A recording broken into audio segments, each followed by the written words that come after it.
I was in the middle of my shift at the hospital when my phone started exploding with notifications. Not the normal kind, the what the hell is happening kind, where everyone you've ever met is suddenly texting you variations of, did you see this? And are you okay? And OMG, I'm so sorry. I excused myself from the nurse's station, stepped into the supply closet, and opened Instagram. The first thing I saw was my sister's post, posted 2 hours ago, already had 847 likes. The photo showed her leaning against a brand new BMW 7 Series, the kind that costs more than most people's annual salary. Metallic midnight blue with chrome accents that caught the California sun perfectly. She was wearing designer sunglasses and holding a Starbucks cup, looking like every influencer's fever dream. The caption made my blood run cold. New car, who dis? Sometimes God closes a door and opens a sunroof.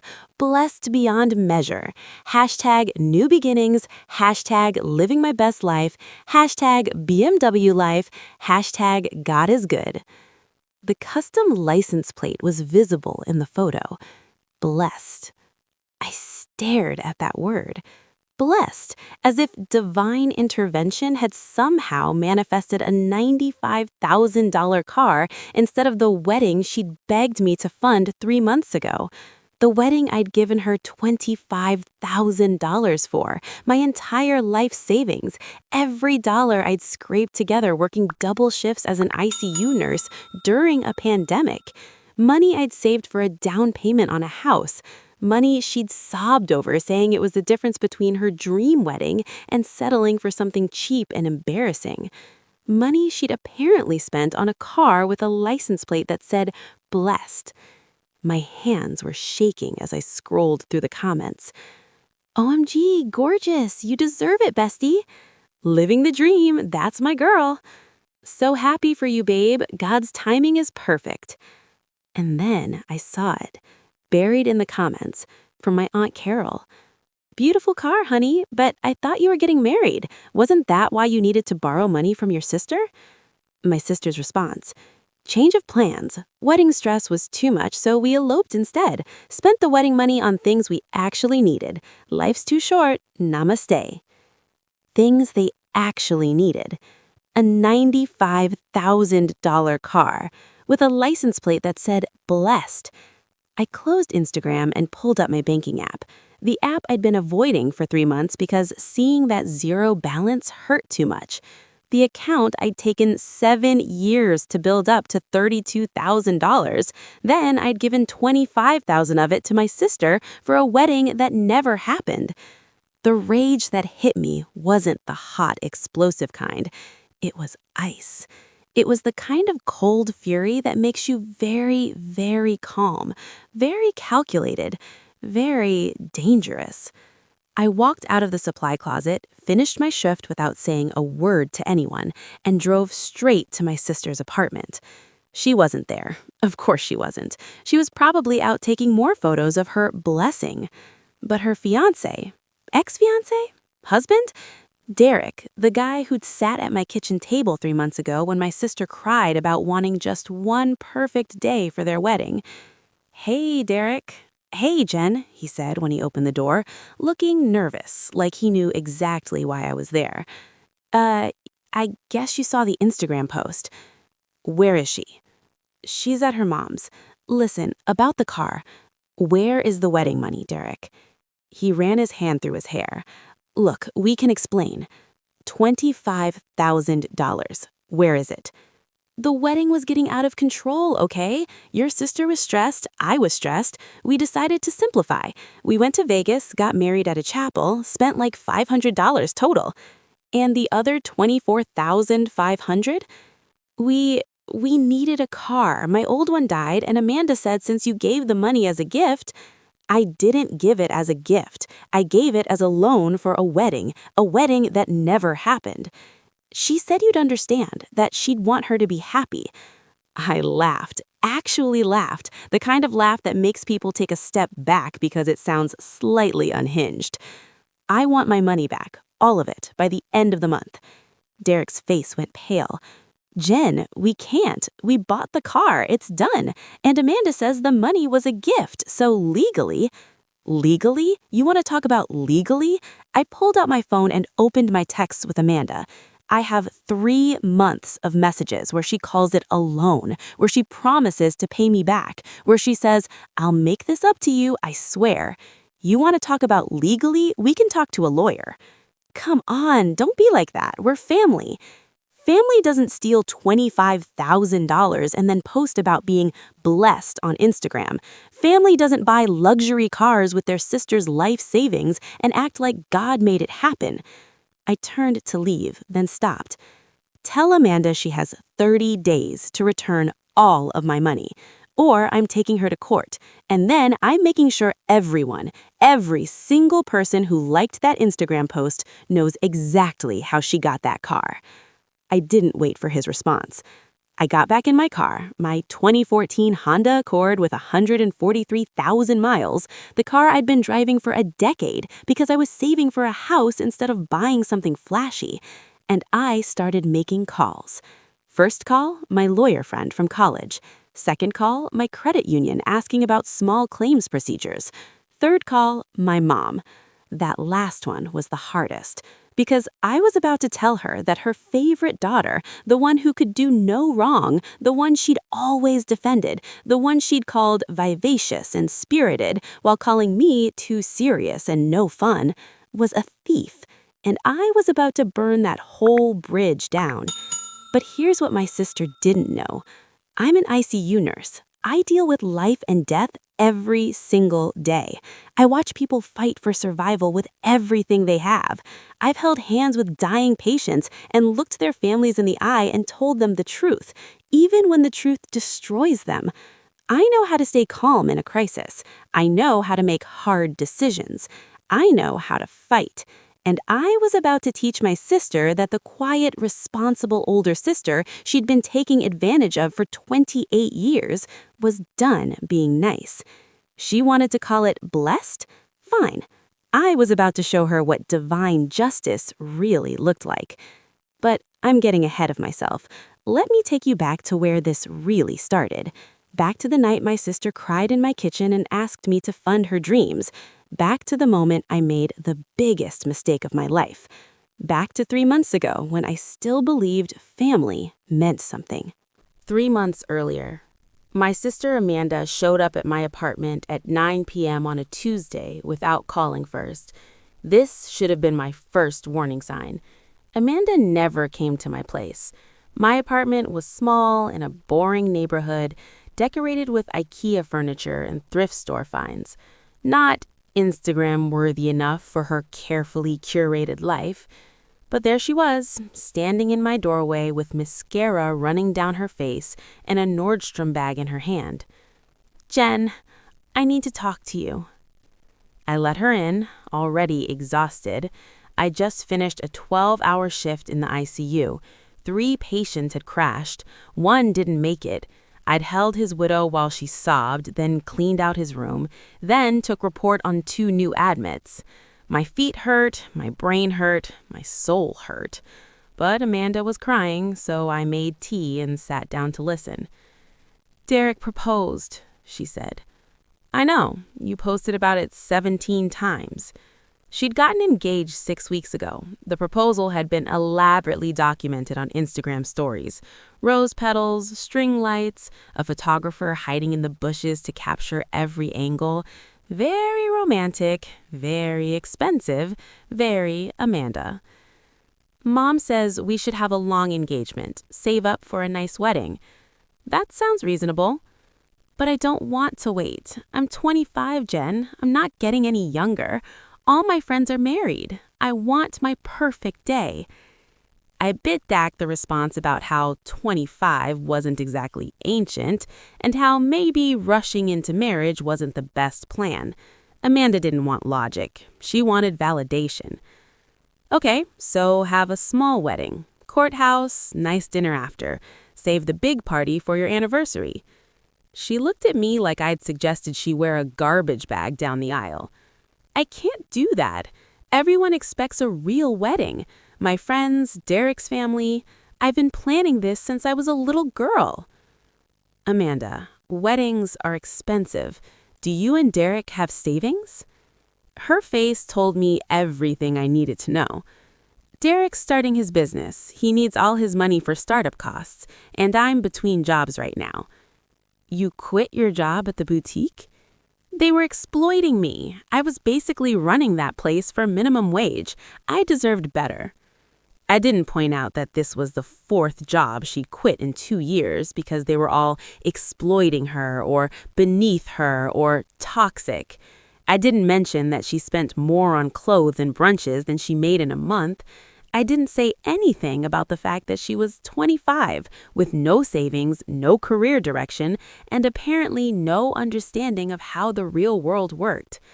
I was too tired to fight. "So, what are you going to do?" "I was hoping." She looked at me with those big eyes that had gotten her out of trouble her entire life, the same eyes that had convinced our parents to pay her rent during college while I worked 3 jobs, the same eyes that guilted Mom into co-signing for her car, the same eyes that expected me to fix everything while taking nothing seriously. "I was hoping you could help." And there it was. Help how? "The wedding I want costs about $30,000. I know that's a lot. And that's not a lot.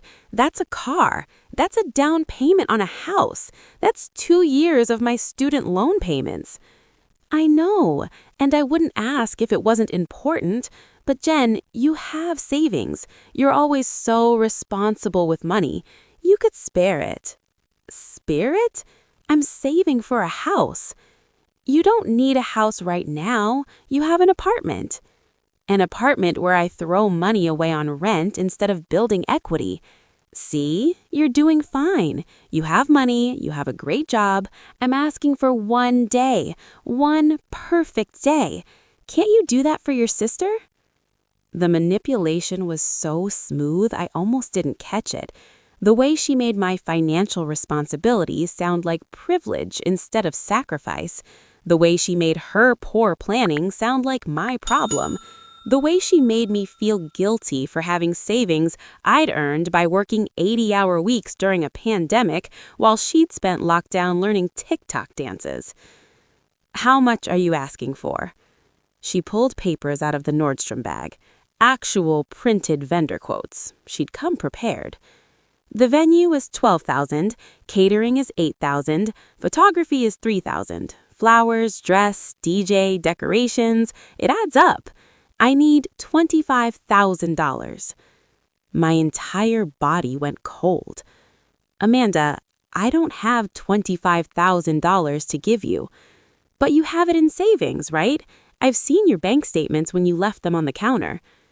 The fact that she'd been snooping through my financial information should have been another red flag, but I was too shocked to process it. "That's my house fund. That's 7 years of saving. I'm finally close to having a down payment." "And you'll save it again. You're good at saving. But Jen, I can't save like you. I'm not wired that way. I need help. I need my big sister to have my most important day of my life." She was crying again. Full tears, the kind that made her eyes bright and her lips tremble. "Please.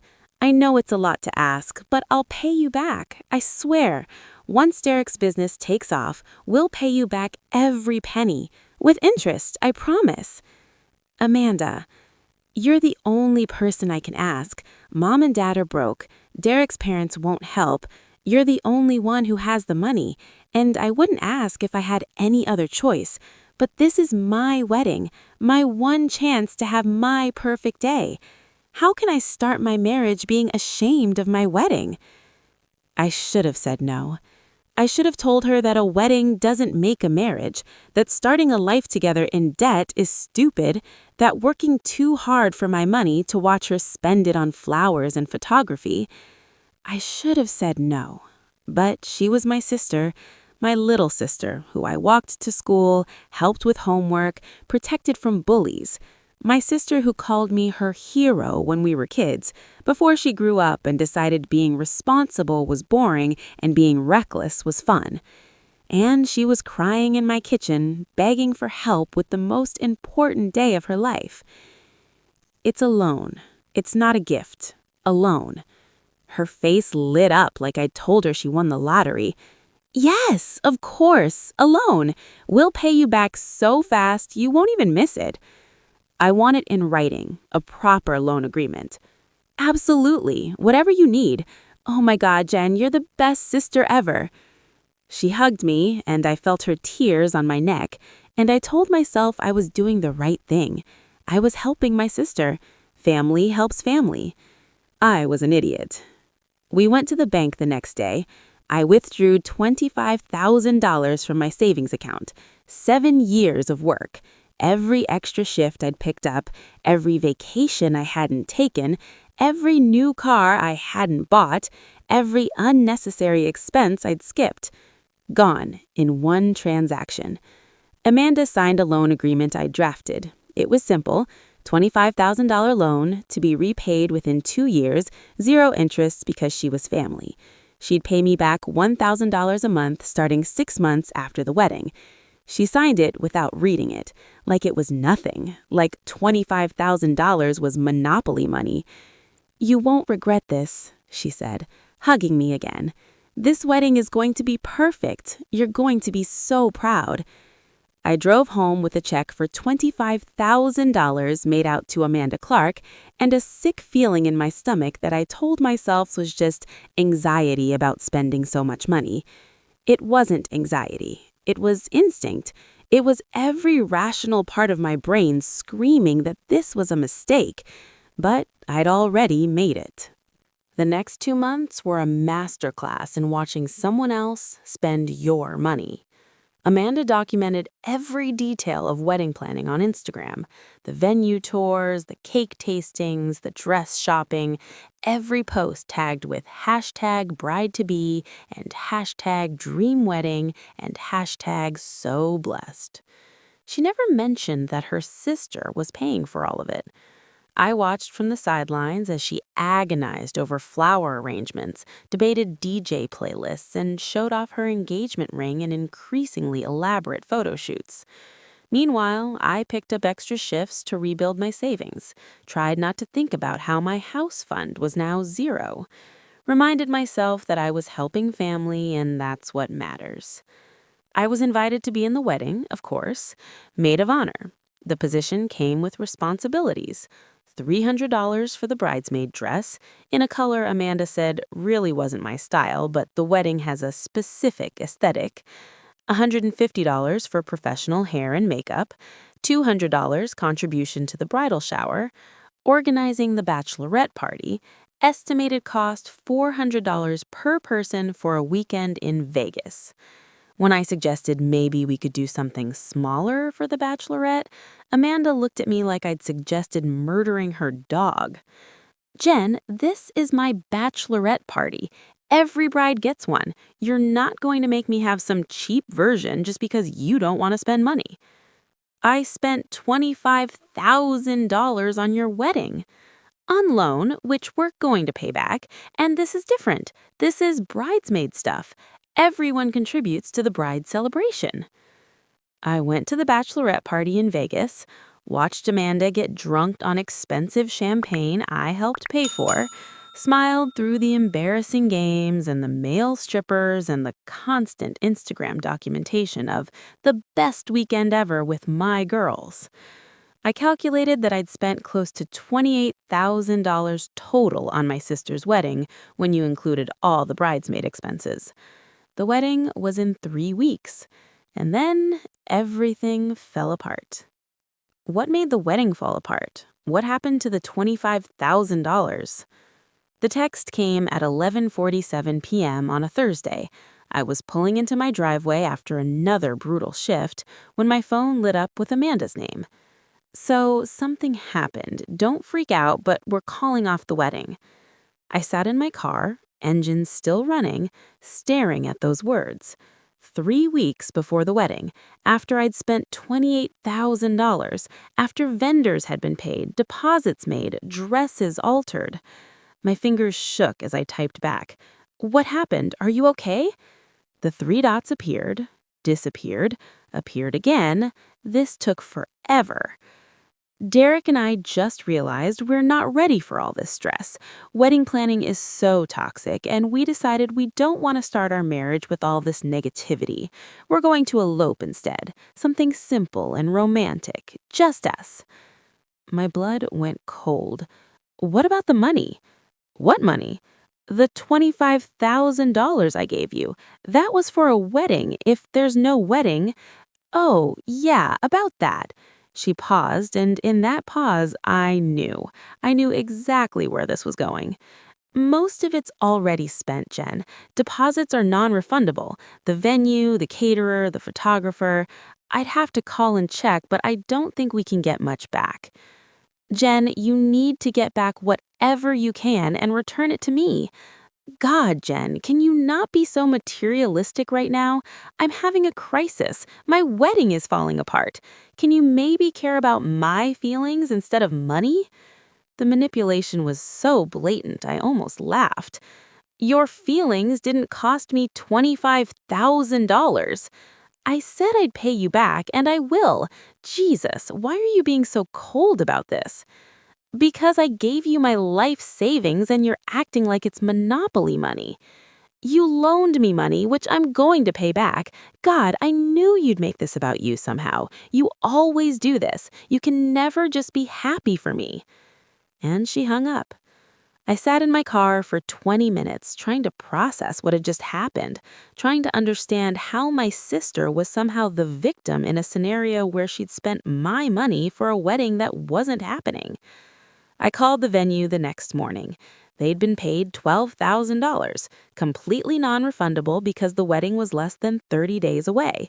The caterer, $8,000, same story. The photographer, $3,000. They'd already booked the date, already turned down other clients. I called every vendor on the list Amanda had shown me, added it all up, $24,200 spent, completely gone, non-refundable. I had $800 of my $25,000 left. I texted Amanda, I need whatever money you can get back, today. Her response came 3 hours later. There's nothing to get back. I told you, deposits are non-refundable. That's how weddings work. Maybe if you'd ever gotten married, you'd understand. That last line was designed to hurt. Amanda knew my engagement had ended 2 years ago when my fiancé cheated. She knew it was still a painful subject. She'd weaponized my pain to deflect from her theft. I called my lawyer friend, Sarah. I need to know my options. Do you have the loan agreement? Yes, signed and dated. Good, that's enforceable. But Jen, small claims court is capped at $10,000 in this state. You'd have to go to civil court for the full amount, and that means lawyers, fees, time. It could cost you thousands just to sue. What if she just refuses to pay? Then you get a judgment and you can garnish her wages or put a lien on her property. But if she doesn't have assets or steady income, Sarah trailed off, letting me fill in the blanks. Amanda didn't have assets. She didn't have steady income. She had an Instagram account and a talent for spending other people's money. What about the vendors? Can I get anything from them? Not unless she put deposits down in your name, which I'm guessing she didn't. The contracts are between them and her.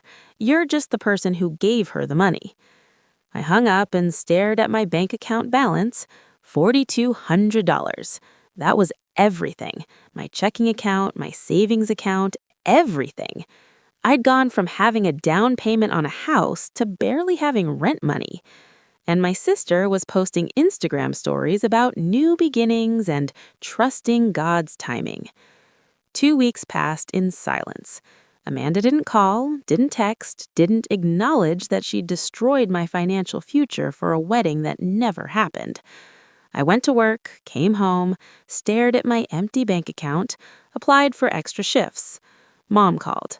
Amanda told me about the wedding. I'm so sad for her. She's devastated. Did she tell you I gave her $25,000? Silence. Then, she mentioned you loaned her some money for wedding expenses, yes. It wasn't some money, it was my entire savings, and now the wedding's off and I have $800 left. Well, these things happen, honey. Wedding planning is stressful. I'm sure she'll pay you back when she can. When she can? Mom, I'm broke. I have nothing. She spent my money on a wedding that isn't happening. Jennifer, don't be dramatic. You have a good job. You'll save again. Amanda is going through a difficult time. Try to be understanding. Understanding? I was supposed to be understanding while my sister spent my life savings and posted about being blessed? Did she tell you she's eloping? She mentioned that might be an option. Very romantic, like your father and I did. So she's still getting married, she just doesn't want the big wedding she spent my money planning? I don't know what you want me to say. You chose to give her that money. I chose to loan it for a specific purpose. That purpose no longer exists. Money between families shouldn't come with strings attached. I hung up before I said something I couldn't take back. 3 weeks after the cancellation text, I saw the Instagram post.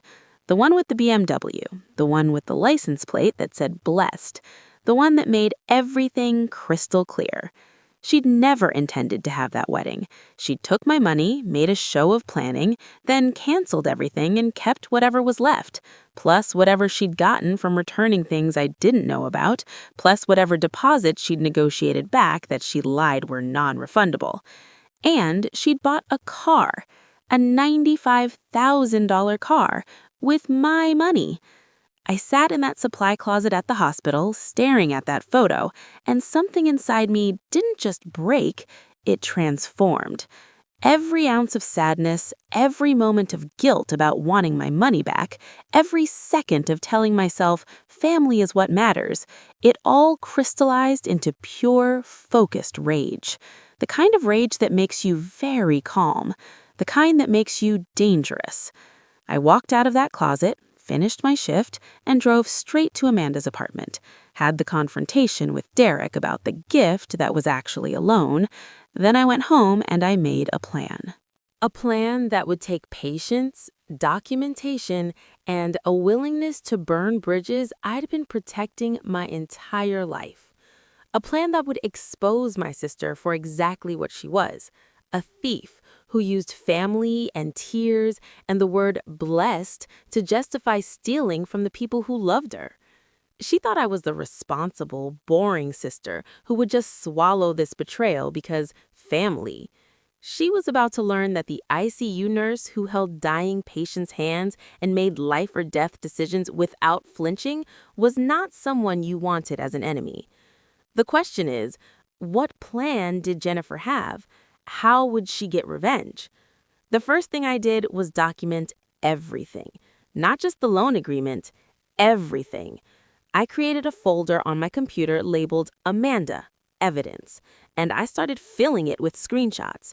Every text message where she called it a loan, every promise to pay you back, every Instagram post about wedding planning, every vendor she tagged and thanked, the post about the car with blessed on the license plate, comments from family members asking about the wedding, her responses about eloping and using the money for things we actually need. I called every vendor she'd worked with, played dumb. Hi, this is Jennifer Clark. I'm Amanda Clark's sister, right? I was helping her with wedding planning and I'm trying to get some paperwork organized. Can you confirm what deposits were refundable when she canceled? The venue. Oh, none of it. We have a strict no refund policy within 30 days. She knew that when she signed the contract. The caterer. We offered to transfer the deposit to a future event, but she said she wanted to cancel entirely. We kept the $8,000 as stated in our contract. The photographer. Actually, we worked with her. She moved the date out 6 months, and we're applying the deposit to that. She said she was postponing, not canceling. I stopped. She moved the date? She's still having a wedding? That's what she told us. She even upgraded her package, put down another $2,000. My vision literally went red. She told me the wedding was canceled, told Mom it was canceled, posted on Instagram about new beginnings without the stress of a big wedding. but she'd moved the photographer date and upgraded. I called the venue back. I'm sorry, one more question. Did Amanda cancel or did she move her date? A pause. I'd need to check with my manager about sharing client information. I'm her sister. I helped her book it. I just need to know if I should be saving that date on my calendar. Let me check. Clicking of keys. She moved it. October instead of June. She said something about wanting fall colors for photos. She'd lied about everything. The wedding wasn't canceled, it was postponed. She'd kept my money, claimed everything was non-refundable, then secretly rebooked for later. I added this to my evidence folder, got statements from vendors via email, built a timeline that showed exactly how she'd manipulated me. Then I did something I'd never done before. I opened a private Instagram account under a fake name and sent follow requests to all of Amanda's friends. Most accepted. People love getting new followers. And then I watched. I watched as Amanda posted about her simple life and cutting out toxic stress.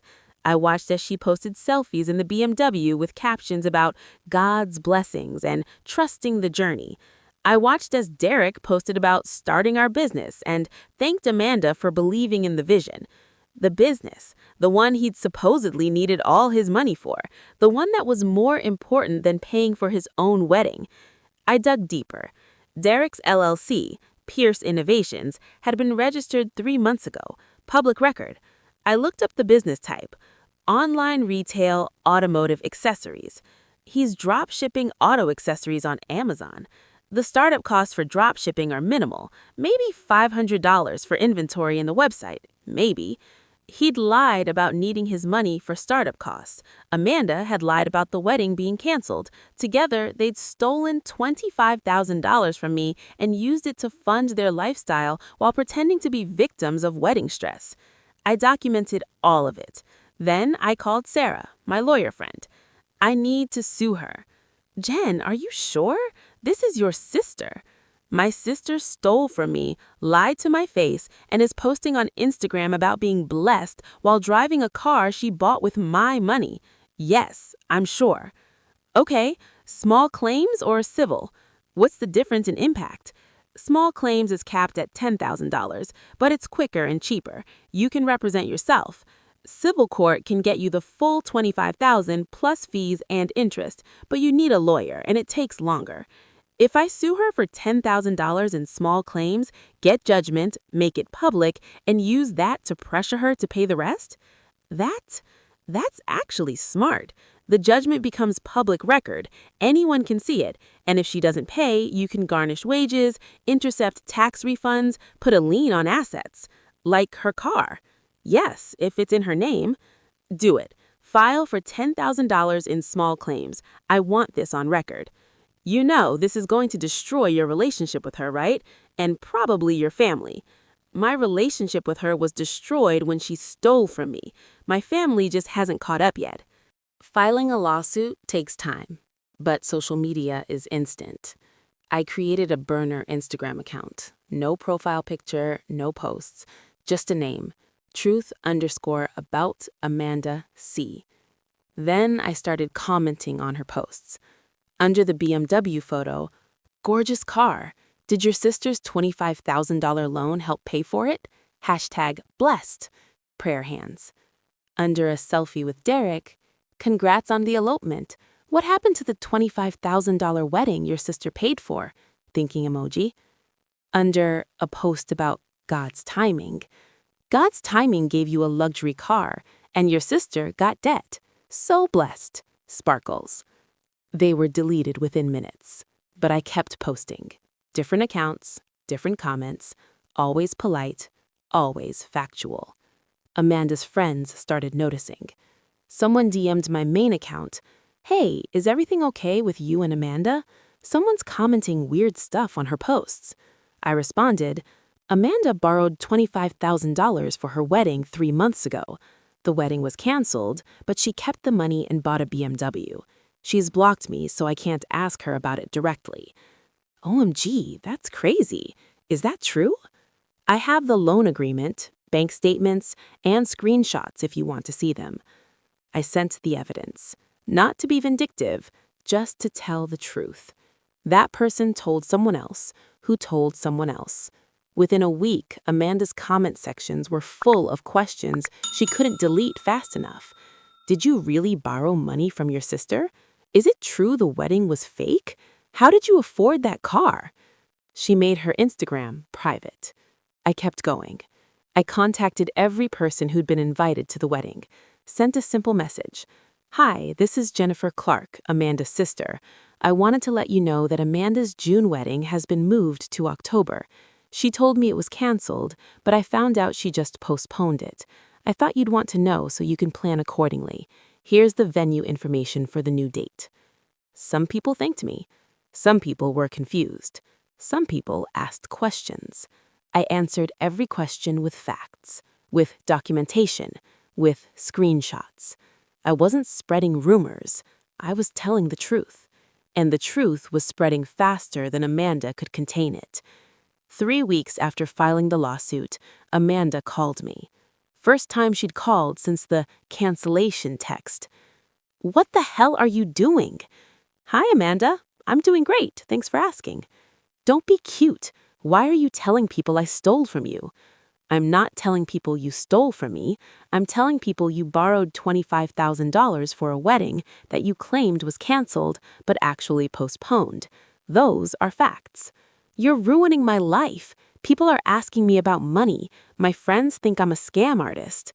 Are you not a scam artist? You took my money under false pretenses and spent it on a car. I spent it on the wedding and on things we needed. The car was Derek's decision.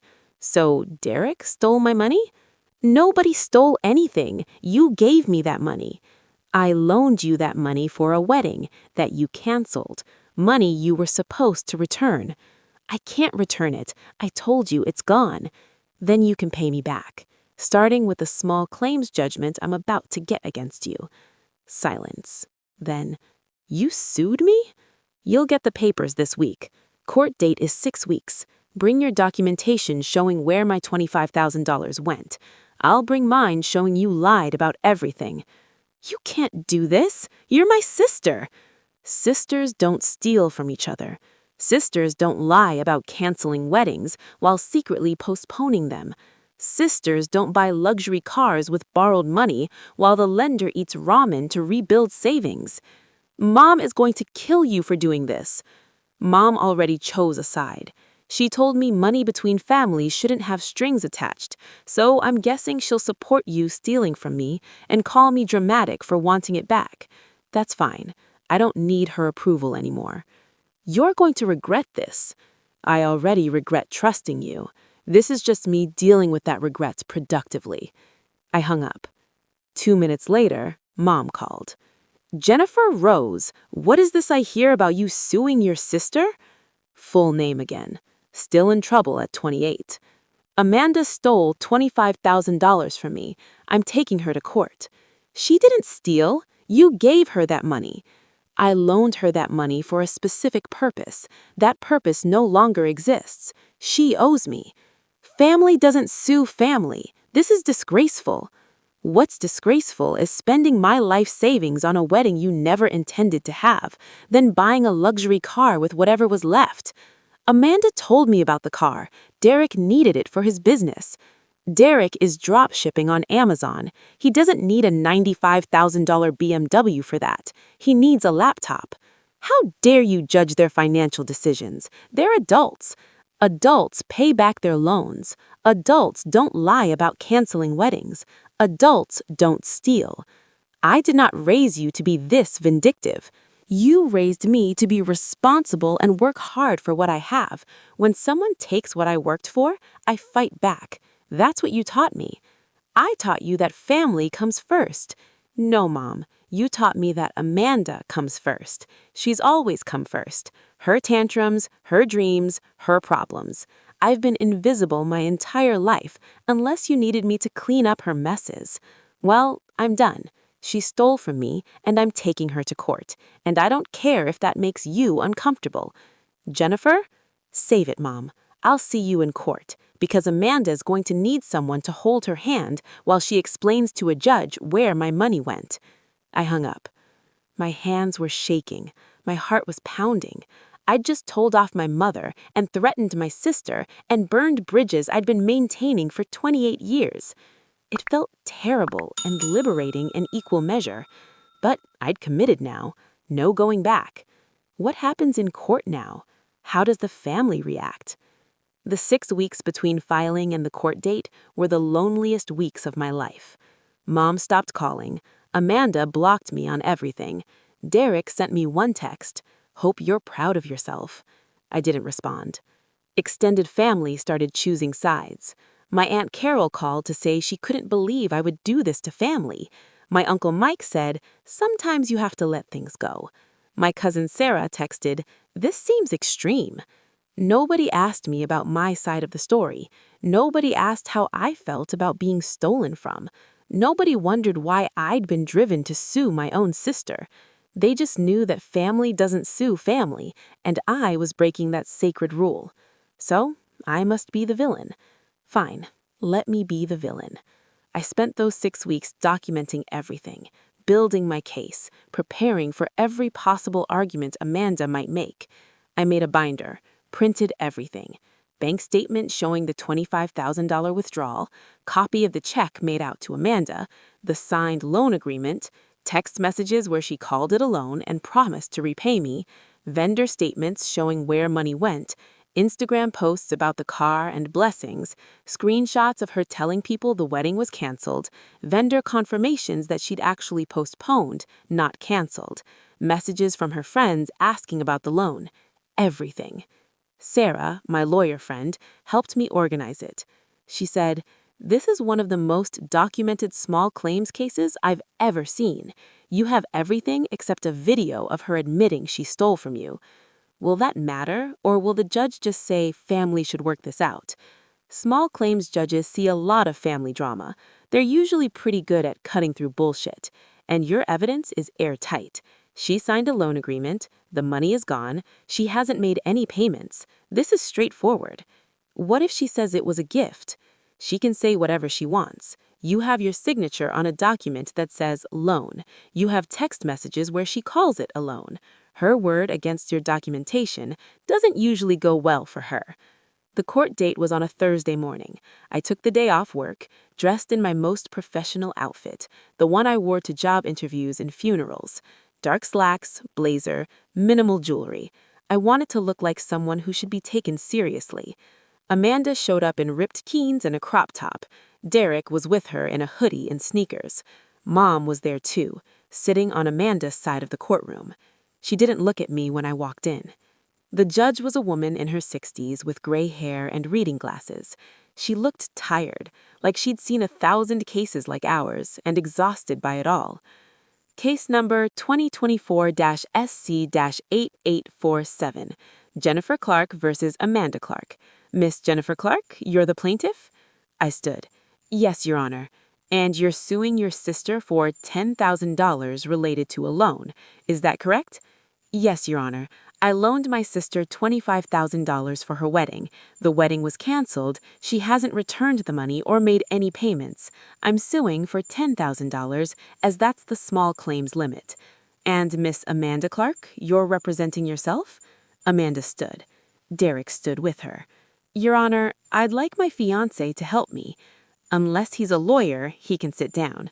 You can represent yourself or hire an attorney. Derek sat. Amanda looked lost. Okay. So, my sister did give me money, but it was a gift for my wedding. Family doesn't charge family for gifts. The judge looked at her over her glasses. Do you have documentation this was a gift? No, but did you sign anything agreeing to repay it? She tricked me. Yes or no? Did you sign a document? Yes. Miss Jennifer Clark, please present your evidence. I handed the binder to the bailiff, who gave it to the judge. The judge flipped through it. Her expression didn't change, but she spent extra time on certain pages. This is very thorough. Miss Amanda Clark, you signed a loan agreement stating you'd repay $25,000 at $1,000 per month starting 6 months after your wedding. Is that your signature? Amanda leaned forward to look. Yes, but... And your wedding was scheduled for June 15th of this year? Yes, but we canceled. According to these vendor statements, you moved it. Not canceled, moved. We changed our plans. You told your sister it was canceled. Then you spent the loan money on other things, including a vehicle. Is that correct? Amanda's face was red. My fiancé needed a car. The loan was specifically for a wedding. You used it for a car, and you told your sister the money was non-refundable, when in fact you'd simply reallocated it without her knowledge or consent. Is that correct? We needed the car more than the wedding. That's not what I asked. Did you or did you not tell your sister the money was gone, when in fact you'd simply reallocated it without her knowledge or consent? Silence. Miss Clark, I need an answer. Yes, Amanda whispered. The judge turned to me. Miss Jennifer Clark, are there any payments made to this loan? None, Your Honor. And the original loan amount was $25,000? Yes, Your Honor. I'm only suing for $10,000 due to small claims limits. The judge made notes, looked at Amanda. Miss Amanda Clark, do you have evidence that this was a gift and not a loan? Any documentation, witness testimony, anything besides your word? My mom was there when we talked about it. Was your mother present when you signed the loan agreement? No, but... Then her testimony about prior conversations is hearsay. Do you have documentation? No. More notes. Then the judge sat back. Here's what I see. A signed loan agreement, bank records showing a $25,000 transfer, text messages confirming this was understood as a loan by both parties, vendor statements showing the money was spent on a wedding that was moved, not canceled, without informing the lender, and a purchase of an expensive vehicle using funds that should have been returned. Is there anything you'd like to add, Miss Amanda Clark? She's my sister. She shouldn't be doing this to family. Family relationships don't negate contractual obligations. You signed a legal document. You took money under specific terms. You violated those terms. The relationship between you is not legally relevant. The judge looked at me. Miss Jennifer Clark, I'm ruling in your favor. Judgment of $10,000 plus court costs and interest. Miss Amanda Clark will pay you $10,000 within 30 days, or we'll set up a payment plan. If she fails to pay, we can pursue wage garnishment or asset liens. She banged the gavel. Case dismissed. Next case. It was over in 20 minutes. I'd won. Amanda burst into tears. Mom put her arm around her. Neither of them looked at me. I gathered my binder and walked out of the courtroom alone. Outside, Sarah was waiting. She'd taken the morning off to support me. Well, I won. $10,000 judgment. She hugged me. I'm proud of you. I don't feel proud. I feel like I just burned down my whole family for $10,000. You didn't burn it down. You enforced boundaries. There's a difference. My phone buzzed. Mom. The text said, I hope you're happy. You've destroyed this family. I showed it to Sarah. That's abusive, you know that, right? Yeah, I know. I blocked Mom's number, blocked Amanda, blocked Derek, blocked every family member who chose their side over truth. If standing up for myself meant losing them, then they were never really mine to begin with. Does Amanda pay? What happens next? Yes, Amanda didn't pay. 30 days came and went, no check, no payment plan, no acknowledgement. I went back to court and requested wage garnishment. The problem, Amanda didn't have wages to garnish. She'd quit her job months ago. Derek's business paid him almost nothing. So I filed for an asset lien against the BMW, the car with the license plate that said blessed. The sheriff served papers on a Tuesday. Amanda called me screaming. First time I'd heard her voice since court. You're trying to take my car? I'd unblocked her number specifically for this. I'm trying to get my money. You have an asset worth $95,000. You owe me $10,000. The court agrees you should pay. This is insane. How am I supposed to get to work? You don't have a job. I'm looking for one, and when I get one, how am I supposed to get there?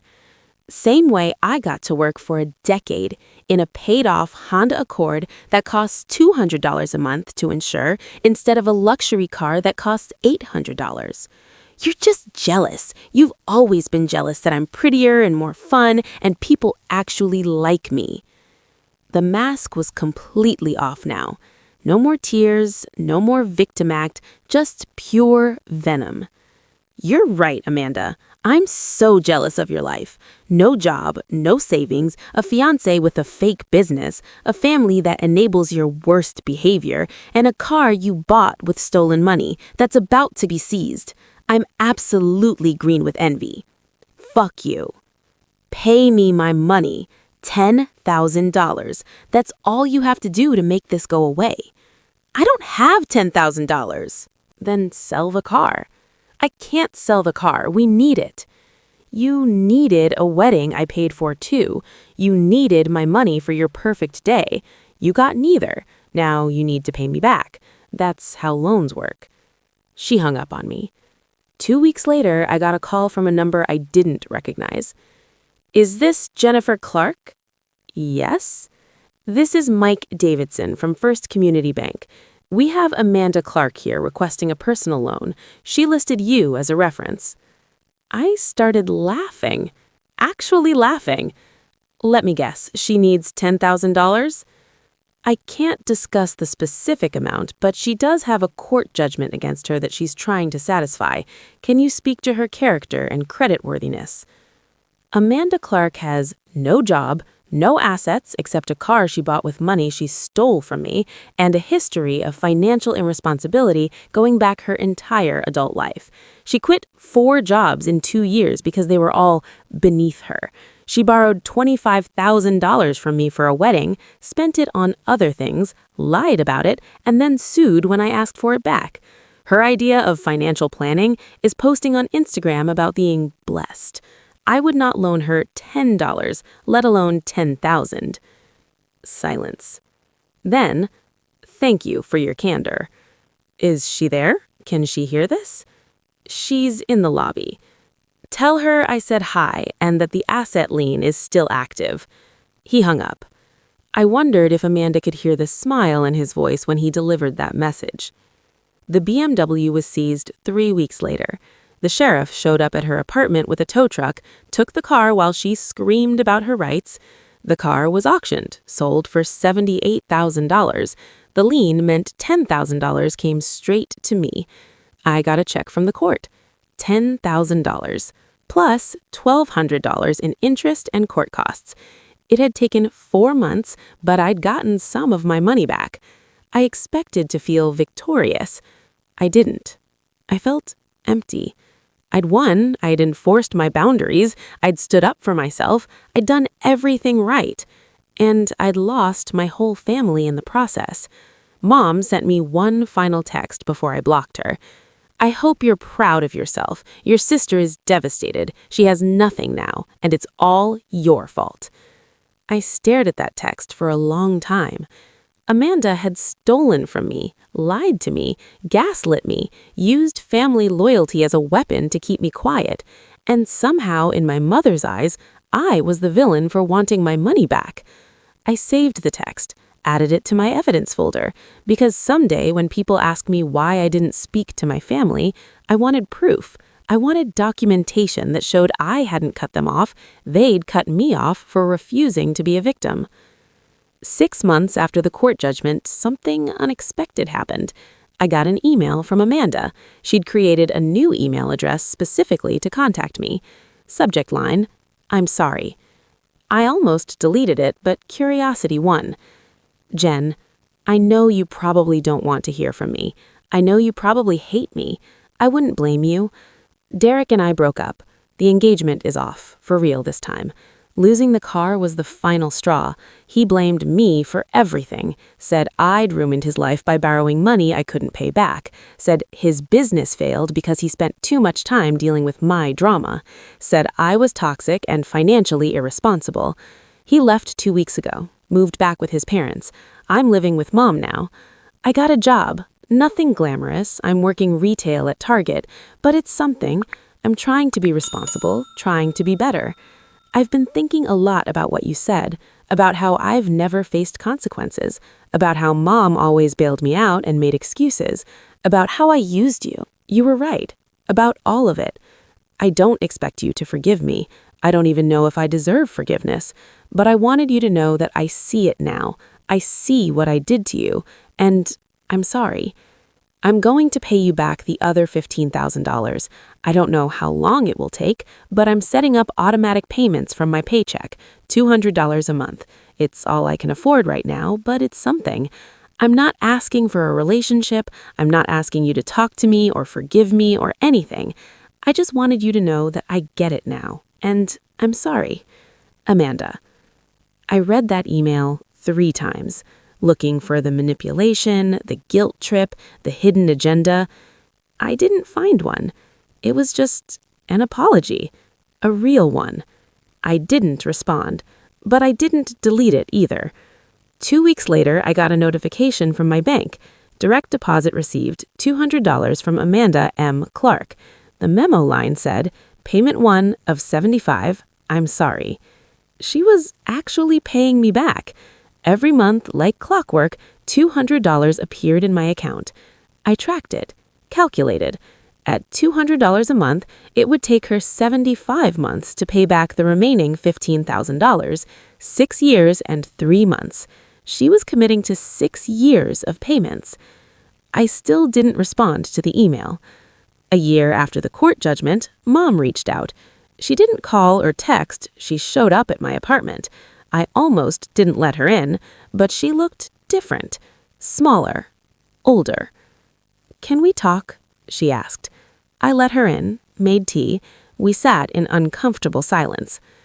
Your sister told me everything, Mom said. About the money, about the lies, about the car. Okay. I owe you an apology. I chose her side without listening to yours. I made the villain when you were the victim. I'm sorry. I waited. There had to be more.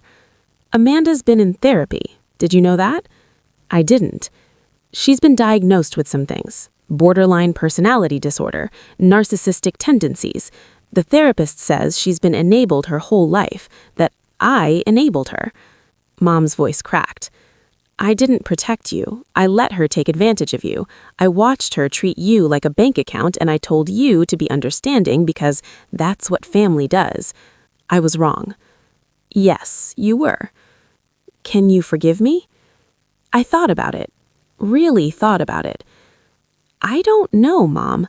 You didn't just choose her side once. You chose it every time. My whole life, Amanda's feelings mattered more than mine. Her dreams were more important than my stability. Her happiness came before my well-being. One apology doesn't erase 28 years of that. I know it doesn't, but I want to try. I want to do better. I want to have a relationship with both my daughters, not just the one who makes me feel needed. It was the most honest thing she'd ever said to me. I need time, I said. I need to see if you can actually change, if you can treat me like I matter, not just when it's convenient, but consistently. I can do that. I will do that. We'll see. She left, but she kept showing up. Once a week, she'd text me, "Can I take you to coffee?" Sometimes I said yes, sometimes I said no. Slowly, carefully, we started rebuilding something. It wasn't the relationship we had before. That was broken beyond repair. But it was something new, something more honest. What happens years later? Does the family fully heal? 5 years after the lawsuit, I was closing on my first house. Not the house I'd planned to buy 5 years ago with my original savings. A different house. A better house. One I'd saved for again, slowly, painfully, but this time with boundaries in place. Amanda was there. Not inside. I hadn't invited her to the closing, but she was sitting in her car in the parking lot when I came out. She'd aged. Working retail for 5 years had worn her down in visible ways. No more Instagram influencer aesthetic, just a tired woman in her 30s who'd learned hard lessons late. "Congratulations," she said when I approached. "Mom told me you were closing today." "Thanks." I brought something. She handed me an envelope. Inside was a check for $3,000. "What's this?" "The final payment. I know I still owe you $12,000, but I got a tax refund and I wanted to give you as much as I could. I'll keep making the monthly payments until it's all gone, but I wanted you to have this now, for the house." I stared at the check. "Amanda, you don't have to." "Yes, I do. I owe you $18,000. I've paid you back 13 so far. This gets me to 16. 2 more years and we're done." 13,000 in 5 years. You've been paying me back this whole time? "Every month, like I promised." I didn't know what to say. "I'm proud of you," I finally managed, "for following through, for changing." "I'm not the person I was," she said quietly. "I'm not sure I like who I am now. It's harder, being responsible, being honest, not using people. But it's better. It's real." "Derek?" "Married someone else, has 2 kids. I see his posts sometimes. He looks happy." "And you?" "I'm okay. I have a decent apartment, my own car, a used Civic, nothing fancy. I'm going to community college part-time for accounting. It's not glamorous, but it's mine. I earned it." We stood in awkward silence. "Do you think—" She started, then stopped. "Do you think we'll ever be sisters again? Real sisters?" I thought about the past 5 years, the monthly payments, the therapy she'd committed to, the slow, painful growth. I don't know. Maybe, but not like before. That sister relationship was toxic. It was built on me giving and you taking. If we rebuild, it has to be different. I can do different. Can you? Can you actually see me as a person instead of a resource? Can you celebrate my success without making it about you? Can you handle me saying no? I've been practicing, with my therapist, with Mom. It's hard, but yeah, I think I can. Then maybe, someday, but it'll take time. I have time. I have 2 more years of payments to prove I mean it. She hugged me, quick and awkward. Then she got in her used Civic and drove away. I stood there holding a check for $3,000 and wondering if people really can change. 7 years after the lawsuit, Amanda made her final payment. $200, same as always, with a memo that said, "Payment 85 of 85. We're done. Thank you for not giving up on me." I called her. First time in 7 years. "You did it." "I did it." She was crying. "I actually did it. I paid you back." "I'm proud of you." "I'm proud of me too. First time I've ever followed through on something this big." "What now?" "Now I graduate. I finished my accounting degree. I have a job lined up at a real firm. Starting salary is $45,000. Not amazing, but it's real." "Amanda, that's incredible. I wanted to ask you something." "Okay." "Will you come to my graduation? You don't have to. I know I don't deserve it, but it would mean a lot." I thought about the past 7 years, the monthly payments, the therapy, the real visible change. I'll be there. I went to her graduation. Mom was there too. We sat together, watched Amanda walk across that stage in her cap and gown. She'd graduated with honors, 3.8 GPA, while working full-time. When they called her name, she looked at us in the audience and smiled. Not the Instagram smile, the real one. After the ceremony, we went to dinner, the 3 of us. "I want to show you something," Amanda said, pulling out her phone. It was her Instagram, private now, with 83 followers instead of thousands. The most recent post was a photo of her graduation cap. The caption said, "7 years ago, I made the biggest mistake of my life. I stole from my sister, lied to my family, and lost everything that mattered. Today, I graduated with my accounting degree, debt-free, having paid back every dollar I owed. Not blessed, just accountable. Hashtag growth is hard. Hashtag recovery. Hashtag making amends." I deleted all the old posts, she said. The car, the fake wedding planning, all of it. I'm starting over, being real instead of performing. I'm proud of you, I said again. I know I can't undo what I did. I can't give you back those 7 years of savings or the trust I broke, but I can be better going forward, and I'm trying. I can see that. We had dessert, laughed about stupid things, made plans to have coffee next week. It wasn't the sister relationship we had before.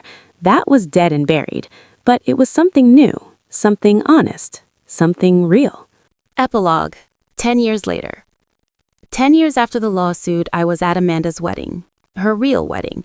The one she planned herself, paid for herself, and invited me to as her maid of honor. It was small, 50 people, held at a beautiful garden venue, simple but elegant. Nothing like the Instagram fantasy she'd planned a decade ago. Her husband, James, a kind accountant she'd met at work, looked at her like she hung the moon. During her vows, she said something that made me cry. 10 years ago, I was a different person. I thought happiness came from things, from appearances, from making other people jealous. I hurt the people that loved me. I stole from my sister. I broke my family. And I lost everything. She looked at me. But I found something better. I found accountability, responsibility, real love, real relationships built on honesty instead of manipulation. And I found my way back to my sister. Not the sister I used, but the sister I respect. The sister who taught me that real strength is standing up for yourself even when it costs you everything. I was ugly crying now. So, James, I promise you this. I will never be that person again. I will be honest. I will be real. I will be accountable. And I will love you, not because of what you can give me, but because of who you are. They kissed. Everyone cheered. At the reception, Amanda pulled me aside. Thank you. For what? For not giving up on me. For suing me, for enforcing boundaries, for showing me that actions have consequences. You saved my life by refusing to enable me. I didn't do it for you. I did it for me. I know. That's what made it work. You finally put yourself first, and it forced me to grow up. We hugged. Real, genuine sister love. I have something for you, she said. She handed me an envelope. Inside was a check for $25,000. What is this? It's your money, the original amount. I know I paid you back already, but that was just the loan. This is for everything else. The bridesmaid expenses, the emotional damage, the 7 years you spent rebuilding savings, the trust I broke. I can't fix any of it, but I can at least make it right financially. Amanda, you don't have to. Yes, I do. I have a good job now. James and I both do. We can afford this, and I need you to know that I understand what I took from you. Not just money, time, peace, trust. This doesn't fix it, but it's something. I stared at the check. I don't know what to say. Say you'll use it for something good, something that makes you happy. A vacation, upgrades to your house, investments, whatever you want. Just be happy. You deserve it. I folded the check carefully. Thank you. No, thank you for everything, for being strong enough to enforce boundaries, for showing me what real love looks like, not the enabling kind, but the kind that demands better. That night, I went home to my house, the house I'd bought 7 years ago, the house I'd renovated slowly, the house that was fully mine. I sat on my porch with a glass of wine and looked at the check for $25,000. 10 years ago, I'd given my sister this exact amount for a wedding that never happened. She'd stolen it, lied about it, used it for a car that got repossessed. And I sued her, burned bridges, lost my family temporarily. But I stood my ground, enforced boundaries, refused to be a victim. And somehow, impossibly, it had worked. My sister had changed, really changed, not just apologized, but transformed into someone accountable. My mother had learned to see both daughters instead of just the squeaky wheel. And I had learned that standing up for yourself isn't selfish, it's survival. The $25,000 check felt like closure, not because of the money, but because it proved that consequences can lead to growth, that sometimes the most loving thing you can do is refuse to enable, that family relationships can heal, not by ignoring the damage, but by acknowledging it and doing the work to rebuild differently. I took a photo of the check and texted it to Amanda. Thank you for this and for the past 10 years of growth. I'm proud of the woman you've become. Her response came immediately. I'm proud of the woman you've always been, the one who was strong enough to demand better. I love you, sis. Love you too. See you for coffee next week? Wouldn't miss it. I deposited the check the next day, used it to pay off my mortgage completely. My house, the one I'd bought with my second attempt at savings, the one I'd renovated slowly over 7 years, the house that represented everything I'd rebuilt after my sister had destroyed my first attempt at financial stability, was now completely mine. No debt, no payments, just mine. I sent Amanda a photo of the paid-off mortgage statement. Because of you, my house is paid off. Thank you for making it right. She sent back a crying emoji and a heart. 12 years after the lawsuit, I was at my niece's first birthday party. Amanda and James's daughter, Rose, named after our grandmother. The party was modest, held in their backyard, homemade decorations, a small cake Amanda had baked herself. Nothing Instagram-worthy, everything real. I watched my sister chase her toddler around the yard, laughing genuinely, living in the moment instead of performing for cameras. You did good, Mom said, coming to stand beside me. What do you mean? With Amanda, you held her accountable when I wouldn't. You enforced boundaries when I made excuses. You saved her by refusing to enable her. I didn't do it for her. I did it for me. I know. That's what made it work. You finally put yourself first, and it forced me to grow up. We hugged. Real, genuine sister love. I'm sorry it took me so long to see that. I'm sorry I chose her comfort over your well-being for so many years. I'm sorry you had to teach me how to be a better mother. You're doing better now. That's what matters. Am I? Really? You're here. You show up for both of us now. You don't make excuses for her anymore. You see me as a whole person instead of just the responsible one. Yeah, Mom, you're doing better. She squeezed my shoulder. Thank you for not giving up on us. As I drove home that night, I thought about the past 12 years, about giving my sister $25,000 and watching her spend it on a car, about suing her, losing my family, standing alone, about the slow, painful rebuilding, the monthly payments, the therapy, the growth, about getting that money back, all of it, and then some, about watching my sister transform from an entitled, manipulative person into someone responsible, honest, and real. And I had learned that boundaries aren't cruel, they're essential, that consequences aren't punishment, they're teachers. And sometimes the most loving thing you can do is refuse to enable someone's dysfunction. The $25,000 I gave Amanda 12 years ago had cost me everything. My savings, my family temporarily, my peace of mind. But it had taught me something invaluable. My worth wasn't determined by how much I could give or how much I could endure. It was determined by how well I could stand up for myself. And that lesson was worth far more than $25,000. The license plate on Amanda's car said blessed. She thought blessings came from material things, from cars and weddings and Instagram likes. But real blessings come from growth, from accountability, from relationships built on honesty instead of manipulation, from becoming the kind of person who can look in the mirror and be proud of who they see. Amanda had found that, finally.